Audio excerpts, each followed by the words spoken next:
Hello, welcome to the self-learning platform by Dr. Sushma Singh.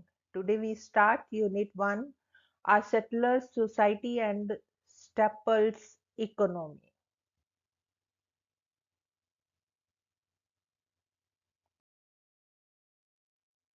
And our topic is the economy.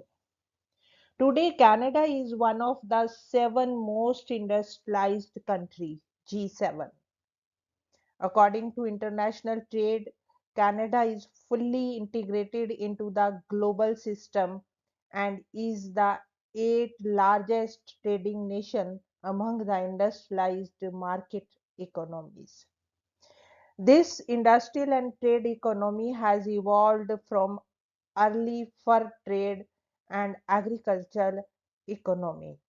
Traditionally, Canada is known as worldwide as a rich source of raw materials and primary products such as wheat, oil, lumber, and minerals. It is only in recent years that the economy has moved more towards manufacturing sector. Sector-wise composition as per 2003 figures in agriculture 2.2% industry, 29.2% and services 68.6%. The labor force consists of services 74%, manufacturing 15%, construction 5%, agriculture 3%, and others 3%.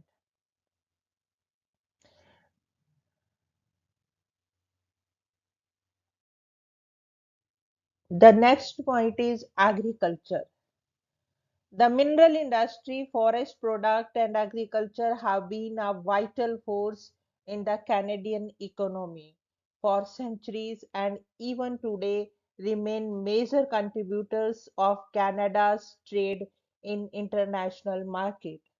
Farmers constitute about 2% of Canada's population and about 3.5% of country's workforce is engaged in agriculture.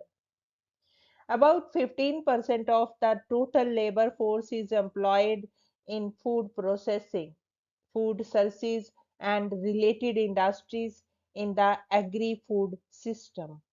Today, they generate about 8% of Canada's gross domestic product.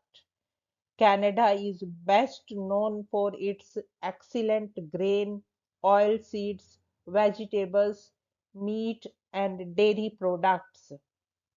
Agricultural exports led by wheat, barley, pork, and horticulture products, however, are less than 10% of all trades.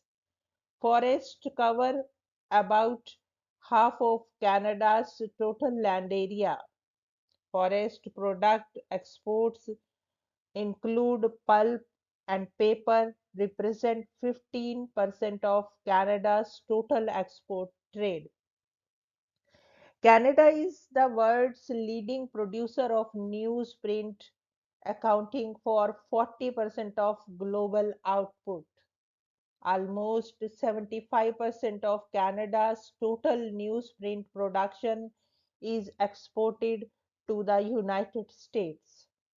Commercial fisheries provide an annual catch of about 1.4 million metric tons, of which about 70% are exported. The next point is export industry and trade. Since World War II, the impressive growth of manufacturing, mining, and service sectors has transformed the nation from a largely rural economy into one primarily industrial and urban. Over the past 40 years, resource exports have become a less important part of Canada's trade mix, representing about 20% of the Canadian exports now, compared with the 40% of in the early 1960s. Yet Canada ranks first in the world in mineral exports and third in mineral production after the US and the state of former Soviet Union. It is world's largest producer of zinc, potash, uranium and nickel. The second largest producer of asbestos, silver, titanium, gold, lead, copper, iron, and platinum. Every region has significant mineral resources. Fewer than 5% of Canadian workers are now employed in primary industries, compared to 13% in 1963. Industry is now the leading segment of the Canadian economy, employing one third of the workforce.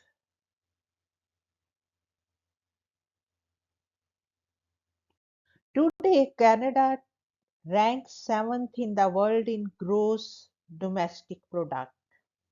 It also ranks seventh in the total volume of trade after the United States, Germany, France, and United Kingdom, Japan, and Italy. Canada is a major producer of hydroelectricity, oil, and gas.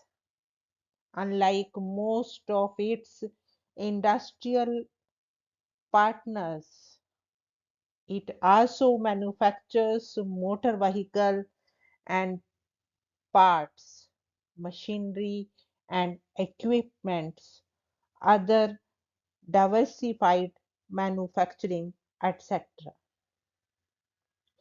Canada's largest trade partner is the United States with more than $1.4 billion in trade per day. The largest component of the US Canadian trade is the automotive sector. The US is Canada's largest foreign investor, counting about 72% of total foreign direct investment in Canada. US investment is primarily in Canada's mining and smelting industries, petroleum, chemical, the manufacture of machinery and transportation equipment, and finance. Canada is the third largest foreign investor in the United States. The Canadian investment in the United States is centralized in manufacturing, wholesale trade, real estate, finance, and insurance, and other services. Canada's trade with the US increased about 50% between 1989, when the Free Trade Agreement FTA came into effect, and in 1994, when North American Free Trade Agreement NAFTA superseded it. Canada and US each serve as the largest market for the other's goods. The European Union EU countries taken together constitutes Canada's second largest trading and investment partner.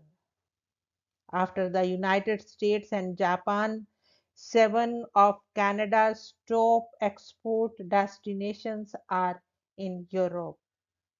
Canada's economy ties with the countries of Asia Pacific region are becoming stronger and more diverse.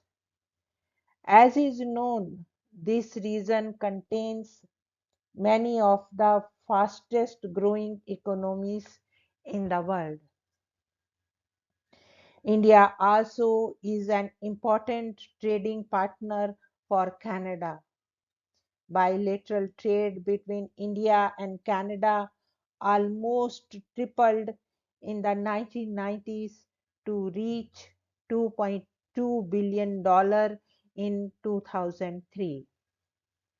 India remains one of Canada's priority markets and an emerging source of foreign direct investment.